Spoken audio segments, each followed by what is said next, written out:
سلطان صلاح الدین ایوبی۔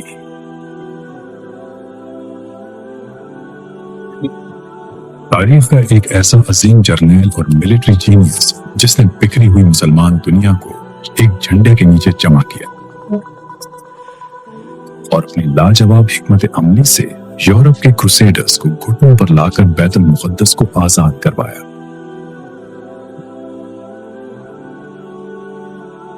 ایسا بادشاہ جس کی تلوار سے دشمن خوف کھاتے مگر کردار کے آگے سر بھی جھکاتے اور اس کی تعریف بھی کرتے، لیکن ایک عام سا لڑکا جسے تلوار اٹھانے کا کوئی شوق نہیں تھا، وہ دنیا کا سب سے عظیم فاتح کیسے بن گیا؟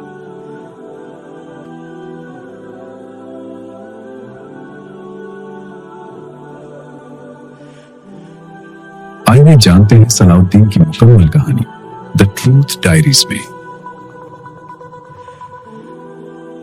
سال 1138 جب عراق کے شہر تکریت میں ایک کرد بچے کا جنم ہوا جس کا نام صلاح الدین رکھا گیا۔ حیرت کی بات یہ ہے کہ بچپن میں صلاح الدین کا فوج یا جنگ و جدل سے دور دور تک کوئی تعلق نہیں تھا۔ جب وہ بڑا ہو رہا تھا تو اس کا شوق تلوار بازی نہیں بلکہ قرآن، حدیث، فلسفہ اور سائنس پڑھنا تھا۔ وہ ایک اسکالر بننا چاہتا تھا لیکن قسمت کو کچھ اور ہی منظور تھا۔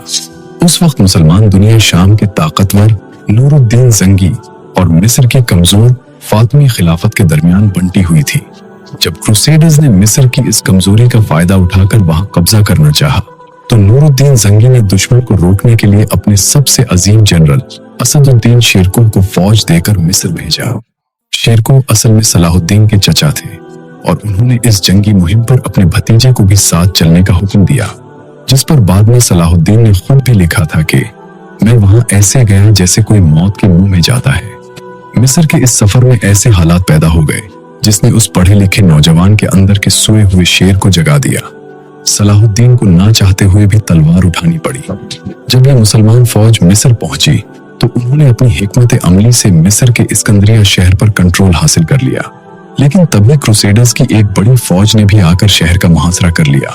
چچا شیرکوہ سمجھ گئے کہ اندر بیٹھ کر جنگ نہیں جیتی جا سکتی، اس لیے وہ باہر سے مدد لانے اور دشمن کو پیچھے سے گھیرنے کے لیے خفیہ طور پر شہر سے نکل گئے، اور اس پورے شہر کو بچانے کی ذمہ داری آ گئی اس نئے نوجوان صلاح الدین کے کندھوں پر۔ اگلے 75 دنوں تک کروسیڈرز نے شہر کو چاروں طرف سے گھیرے رکھا۔ کروسیڈرز لگاتار باہر سے حملے کر رہے تھے لیکن اسکندریہ کی دیواریں بہت مضبوط تھیں۔ یہاں صلاح الدین کی ملٹری اسٹریٹجی سامنے آئی۔ اس نے شہر کی دیواروں پر تیر اندازوں کا ایسا مضبوط ڈیفنس بچھایا کہ کروسیڈرز کی عظیم فوج دیوار بھید کر اندر داخل ہی نہیں ہو سکی۔ یہاں صلاح الدین کا سب سے بڑا دشمن باہر کھڑی فوج نہیں بلکہ شہر کے اندر کی بھوک تھی۔ 75 دن میں کھانا ختم ہو گیا، لوگ بھوک سے مرنے لگے اور عوام میں بغاوت پھیلنے لگی۔ ایسے میں صلاح الدین نے ایک عظیم لیڈر ہونے کا ثبوت دیا۔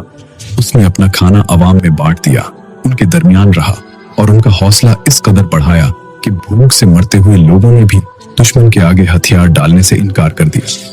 اس ایک واقعے نے پوری دنیا کو بتا دیا کہ صلاح الدین صرف کتابیں پڑھنا ہی نہیں بلکہ فوج اور عوام کو لیڈ کرنا بھی جانتا ہے۔ آخرکار صلاح الدین کی اس اسٹریٹجی کے آگے کروسیڈرز کی ہمت ٹوٹ گئی۔ انہیں یہ بھی خبر مل چکی تھی کہ چچا شیرکوہ ایک اور فوج لے کر واپس آ رہے ہیں۔ اس ڈر اور تھکان کی وجہ سے کروسیڈرز نے محاصرہ ختم کیا اور واپس بھاگ گئے۔ اسکندریہ بچ گیا اور اس فتح نے مصر میں شیرکوہ اور صلاح الدین کی دھوم مچا دی۔ مصر کا فاطمی خلیفہ ایک بہت کمزور حکمران تھا۔ جب کروسیڈرز واپس گئے تو خلیفہ نے مجبوراً شیرکوہ کو مصر کا نیا وزیر بنا دیا تاکہ مستقبل میں کوئی بھی مصر پر آنکھ اٹھانے کی ہمت نہ کر سکے۔ لیکن وزیر بننے کے صرف 2 مہینے بعد ہی چچا شیرکوہ کی اچانک موت ہو گئی۔ اب مصر کے وزیر کی کرسی خالی تھی۔ فاطمی خلیفہ صلیبیوں کی جانب سے اسکندریہ کے محاصرے میں صلاح الدین کی لاجواب اسٹریٹجی اور اس کی بہادری دیکھ چکا تھا۔ وہ جانتا تھا کہ اس نوجوان میں ایک عظیم جنرل بننے کی ساری صلاحیتیں موجود ہیں۔ اس نے یہ بھی سوچا کہ صلاح الدین ابھی صرف 31 سال کا نیا لڑکا ہے، اگر اسے وزیر بنا دیا جائے تو مصر کو ایک بہترین جنرل بھی مل جائے گا اور میں اسے آسانی سے کٹ پتلی کی طرح استعمال بھی کر سکوں گا۔ یہی سوچ کر اس نے صلاح الدین کو مصر کا نیا وزیر مقرر کر دیا، مگر صلاح الدین کوئی کٹ پتلی نہیں تھا۔ वजीर बनते ही उसने मिस्र के सिस्टम को पूरी तरह बदल कर रख दिया। उसने सबसे पहले दरबार से उन करप्ट और गद्दार अमीरों को निकाल बाहर किया जो दुश्मनों से खुफिया मुआहदे करते थे। उसने अवाम पर से नाजायज टैक्स खत्म किए और मिस्र की बिखरी हुई फौज को फिर से एक मजबूत और मुनज़्ज़म फोर्स में तब्दील कर दिया। जैसे जैसे अवाम और फौज में सलाहुद्दीन की मोहब्बत और मकबूलियत बढ़ती गई, फातमी खलीफा की ताकत अपने आप महल के चंद कमरों तक महदूद हो गई। और फिर 1171 में जब बीमार फातमी खलीफा अपनी मौत मरा तो सलाहुद्दीन ने मिस्र का पूरा कंट्रोल अपने हाथ में ले लिया। उसने 200 साल पुरानी फातमी खिलाफत को खत्म करके अपने आप को मिस्र का नया सुल्तान डिक्लेयर कर लिया। अब उसके पास ताकत थी, अवाम की मोहब्बत थी और मिस्र की अजीम फौज भी थी।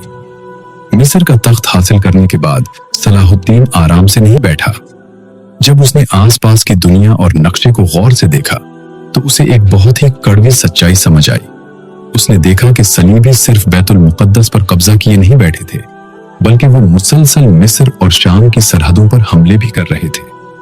और इससे भी बड़ी बात यह थी कि मुसलमान हुक्मरान इन दुश्मनों से लड़ने के बजाय अपनी छोटी छोटी कुर्सियों और जमीनों को बचाने के लिए आपस में ही लड़ रहे थे। यहां तक कि कुछ अमीरों ने तो अपने ही भाइयों के खिलाफ सलीबियों से खुफिया मुआहदे भी कर रखे थे। यह सब देखकर सलाहुद्दीन को एक बात शीशे की तरह साफ हो चुकी थी। उसने जान लिया था कि इन बिखरी हुई और आपस में लड़ती हुई रियासतों के होते हुए सलीबियों को हराना तो दूर की बात, खुद मिस्र को बचाना भी नामुमकिन हो जाएगा। सलाहुद्दीन का मकसद सिर्फ मिस्र पर राज करना नहीं था, बल्कि उसके सीने में बैतुल मुकद्दस को आजाद करवाने की एक आग भी जल रही थी। वो जानता था कि इस अजीम मकसद के लिए सबसे पहली शर्त है इत्तेहाद। दुश्मन की तलवार का सामना करने से पहले अपनों को एक करना होगा। एक ऐसी दीवार बनानी होगी जिसे दुश्मन भेद ना सके। और यहीं से शुरू हुआ सलाहुद्दीन का सबसे मुश्किल मिशन। अगले लगभग 12 सालों तक उसने बहुत सब्र से काम लिया। उसने मुसलमानों पर तलवार उठाने के बजाय अपनी बेहतरीन डिप्लोमेसी, अखलाक और हिकमत अमली से काम लिया। जो लोग उसके खिलाफ थे उन्हें भी अपनी सखावत से अपना बना लिया और आखिरकार उसने मिस्र, शाम, यमन और हिजाज को एक ताकतवर और मुत्तहिद इस्लामिक एम्पायर के झंडे तले जमा कर लिया। अब सलाहुद्दीन दुश्मन से आखिरी टकराव के लिए बिल्कुल तैयार था। जब क्रूसेडर्स ने देखा कि मुसलमान अब आपस में लड़ने के बजाय सलाहुद्दीन के झंडे तले एक हो चुके हैं तो उनके होश उड़ गए। उन्हें समझ आ गया कि अब उन पर हमला करने का मतलब पूरी तरह तबाह होना है। दूसरी तरफ सलाहुद्दीन भी अपनी इतनी ताकत होने के बावजूद कोई जालिम हुक्मरान नहीं था जो शौक से खून बहाए। उस वक्त बैतुल मुकद्दस के तख्त पर किंग बाल्डविन चौथा बैठा था। बाल्डविन कोढ़ जैसी खौफनाक बीमारी का शिकार था, लेकिन वो एक बहादुर और इज्जतदार बादशाह था। सलाहुद्दीन और बाल्डविन के बीच एक इज्जत का रिश्ता था, इसलिए दोनों के दरमियान एक अमन का मुआहिदा साइन हो गया। लेकिन 1185 में उस बीमार बादशाह किंग बाल्डविन चौथे की मौत हुई तो उसकी जगह एक नातजुर्बाकार बादशाह किंग गाय तख्त पर बैठ गया। बाल्डविन के मरते ही अमन का वो मुआहिदा खतरे में पड़ गया। लेकिन फिर उस कहानी में एंट्री होती है एक ऐसे विलन की जिसने अपने गुरूर और पागलपन में उस अमन को आग लगा दी। उसका नाम था रेनल्ड ऑफ शैटिलोन। रेनल्ड कोई आम सिपाही नहीं, बल्कि कैराक के अजीम और मजबूत किले का मालिक था। उसका किला मुसलमानों के तिजारती रास्तों के बिल्कुल बीचों बीच वाक़ था। रेनल्ड एक निहायत जालिम और पागी क्रूसेडर नाइट था जो अपने बादशाह तक की बात नहीं मानता था। उसने अमन के मुआहिदे को तोड़कर मुसलमानों के तिजारती काफिलों पर हमला करना शुरू कर दिया, बेगुनाहों का कत्ल किया। और हद तो तब हो गई जब उसने मक्का और मदीना पर हमला करने की धमकी दी। जब यह खबर सलाहुद्दीन तक पहुंची तो उस शाम सलाहुद्दीन की आंखों में जलाल आ गया। उस दिन सलाहुद्दीन ने कसम खाई कि वो रेनल्ड ऑफ शैटिलों को अपने हाथों से कत्ल करेगा। लेकिन सलाहुद्दीन जज्बात में आकर कोई बेवकूफी नहीं करने वाला था। वो जानता था कि क्रूसेडर्स के पास बहुत ऊंचे और अजीम किले हैं। अगर उन किलों पर सीधा हमला किया तो मुसलमान फौज का बहुत नुकसान होगा। इसलिए उन बड़े किलों पर हमला करने के बजाय सलाहुद्दीन ने अपनी फौज ले जाकर तिब्रिया के किले पर हमला कर दी। जो क्रूसेडर्स के इलाके में था। यह कोई आम हमला नहीं, बल्कि क्रूसेडर्स के खिलाफ सलाहुद्दीन की एक खास स्ट्रेटजी थी कि वो अपने महफूज किलों से निकलकर खुद चलकर इस तपते हुए तिब्रिया के मैदानों में आ जाए। जब क्रूसेडर्स को इस हमले की खबर मिली तो उनकी फौज में बहस शुरू हो गई। कुछ समझदार कमांडर्स जानते थे कि जुलाई की शदीद गर्मी में अपने किले छोड़कर सहरा पार करना मौत को दावत देना है, लेकिन इस जालिम रेनल्ड और दूसरे जोशीले कमांडर्स ने अपनी फौज के लीडर और बैतुल मुकद्दस जेरूसलेम के ईसाई बादशाह किंग गाय को उकसाया। उन्होंने किंग गाय के ईगो को ललकारा और आखिरकार किंग गाय ने वो गलती कर दी जिसका सलाहुद्दीन बेसब्री से इंतजार कर रहा था। 1187 का साल था। क्रूसेडर्स की एक बहुत बड़ी फौज जिसमें 20,000 से ज्यादा सिपाही और सबसे खतरनाक नाइट्स शामिल थे, वो अपने भारी लोहे की जरही पहनकर निकल पड़ी। उनकी मंजिल थी तिब्रिया का पानी, लेकिन जैसे जैसे वो सहरा में आगे बढ़ रहे थे, जुलाई का सूरज उनका खून नचोड़ रहा था। सलाहुद्दीन के तीरंदाज और घुड़सवार रास्ते भर उन पर अचानक हमले करते और वापस भाग जाते। उन्होंने क्रूसेडर्स को रास्ते में ही थका दिया। जब ये थकी हुई और प्यास से निढाल फौज हतिन के मैदान तक पहुंची तो उन्होंने आगे जो देखा उसने उनकी रूह कांपा दी। सलाहुद्दीन की ताजा दम फौज ने पानी तक जाने का आखिरी रास्ता पूरी तरह ब्लॉक कर रखा था। रात ढल चुकी थी और क्रूसेडर्स प्यास से तड़प रहे थे। उनके पास पीने को एक कतरा नहीं था। अगले दिन की सुबह उनके लिए कयामत बनकर आई। सलाहुद्दीन ने हवा के रुख को देखते हुए उनके इर्द गिर्द सूखी घास को आग लगा दी। धुएं, तपिश और शदीद प्यास ने क्रूसेडर्स को अंधा कर दिया।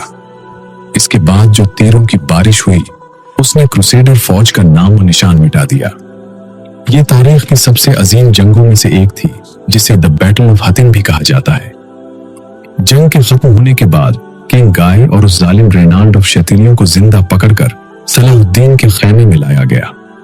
सलाहुद्दीन ने किंग गाय को बर्फ का ठंडा पानी पिलाया। जब किंग गाय ने वो पानी रेनाल्ड को देना चाहा तो सलाहुद्दीन ने उसे रोक दिया और फिर सलाहुद्दीन ने अपनी कसम पूरी करते हुए तलवार निकाली और उस जालिम रेनाल्ड का सर कलम कर दिया और साथ ही किंग गाय से कहा, एक बादशाह दूसरे बादशाह को नहीं मारता। हतिन की फतह के बाद जेरूसलेम का रास्ता खुल चुका था। 2 अक्टूबर 1187 को लगभग 90 साल बाद सलाहुद्दीन अय्यूबी अपनी फतहमंद फौज के साथ बैतुल मुकद्दस में दाखिल हुआ। शहर के अंदर मौजूद ईसाई खौफ से कांप रहे थे। उन्हें याद था कि 1099 में उनके बुजुर्गों ने मुसलमानों का कैसा कत्लेआम किया था। उन्हें लगा आज बदले का दिन है और आज खून बहेगा। लेकिन सलाहुद्दीन तो अलग ही मिट्टी का बना था। उसने ऐलान करवाया कि किसी को नहीं मारा जाएगा, किसी चर्च को नहीं तोड़ा जाएगा। उसने आम मुआफी का ऐलान कर दिया। दूसरी तरफ बैतुल मुकद्दस हाथ से निकलने की खबर यूरोप में आग की तरह फैल गई। पोप ने एक नई क्रूसेड का ऐलान कर दिया, द थर्ड क्रूसेड, और इस बार यूरोप ने अपना सबसे खतरनाक और सबसे मशहूर वॉरियर और जनरल मैदान में उतारा, इंग्लैंड का बादशाह रिचर्ड द लायन हार्ट। अब मुकाबला था दुनिया के 2 सबसे अजीम जर्नैलों के बीच, रिचर्ड बमुकाबला सलाहुद्दीन। 1191 में फलस्तीन के साहिल पर बैटल ऑफ अरसूफ का मैदान सजा। ये इस अजीम क्रूसेड की सबसे भयानक जंग थी। एक तरफ सलाहुद्दीन की फौज तीरों की बारिश कर रही थी तो दूसरी तरफ रिचर्ड अपनी फौज को एक मजबूत लोहे की दीवार बनाए आगे बढ़ रहा था। जंग अपने उरूज पर थी। इसी दौरान एक तीर आकर रिचर्ड के घोड़े को लगा और घोड़ा वहीं ढेर हो गया। रिचर्ड अब जमीन पर पैदल खड़ा था और पैदल ही दुश्मन की सफों में लड़ने लगा। सलाहुद्दीन दूर एक ऊंची पहाड़ी पर अपनी कमांड पोस्ट से यह मंजर देख रहा था। एक अजीम जर्नैल होने के नाते वो अपने दुश्मन की बहादुरी से बहुत मुतासिर हुआ। जंगी उसूलों के हिसाब से यह रिचर्ड को तीरों से छलनी करने का सबसे आसान मौका था, लेकिन सलाहुद्दीन ने तीर चलवाने के बजाय अपने कासिद के जरिए 2 बेहतरीन और ताजा दम अरबी घोड़े रिचर्ड की तरफ भिजवाए और यह पैगाम दिया कि रिचर्ड जैसे बादशाह को जमीन पर पैदल लड़ना शोभा नहीं देता। इस एक वाकये ने रिचर्ड द लायन हार्ट को अंदर तक हिला दिया। वो समझ गया था कि वो एक ऐसे शख्स से लड़ रहा है जिसका किरदार किसी आम इंसान जैसा नहीं। अरसूफ की इस जंग में रिचर्ड की फौज का पलड़ा भारी जरूर रहा, लेकिन वो सलाहुद्दीन की अजीम फौज को खत्म नहीं कर सका। इस जंग के बाद रिचर्ड ने बैतुल मुकद्दस की तरफ आगे बढ़ने की कोशिश की, लेकिन यहां सलाहुद्दीन ने एक बेहतरीन डिफेंसिव स्ट्रेटेजी अपनाई। उसने रास्ते के सारे कुएं और फसलें तबाह कर दी ताकि आगे बढ़ती हुई क्रूसेडर्स फौज को खाना और पानी ना मिल सके। नतीजा ये निकला कि अगले कई महीनों तक यूरोप की ठंड से आई हुई ये क्रूसेडर्स की फौज मिडिल ईस्ट की शदीद गर्मी, प्यास और मौसम में फंस कर रह गई। ये अजीम क्रूसेड अब आगे बढ़ने के बजाय एक डेडलॉक में तब्दील हो चुकी थी, और इसी थकन, मौसम की मार और ठहरे हुए सफर की वजह से एक दिन अचानक रिचर्ड द लायन हार्ट खुद शदीद बीमार पड़ गया। इसकी हालत इतनी खराब हो गई कि उसे एक जानलेवा बुखार ने घेर लिया और वो बिस्तर पर गिर गया।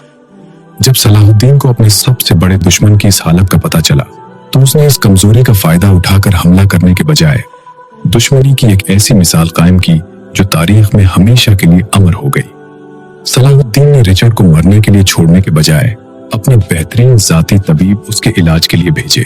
यही नहीं, इस तपते हुए माहौल में सलाहुद्दीन ने पहाड़ों से लाया गया बर्फ और ताजा फल अपने दुश्मन के खेमे में भिजवाए ताकि वो जल्दी ठीक हो सके। रिचर्ड सलाहुद्दीन की शान, बहादुरी और अखलाक से इस कदर मुतासिर हुआ कि उसके अंदर की नफरत इज्जत में बदल गई। वो जान चुका था कि ऐसे अजीम शख्स को हराना नामुमकिन है।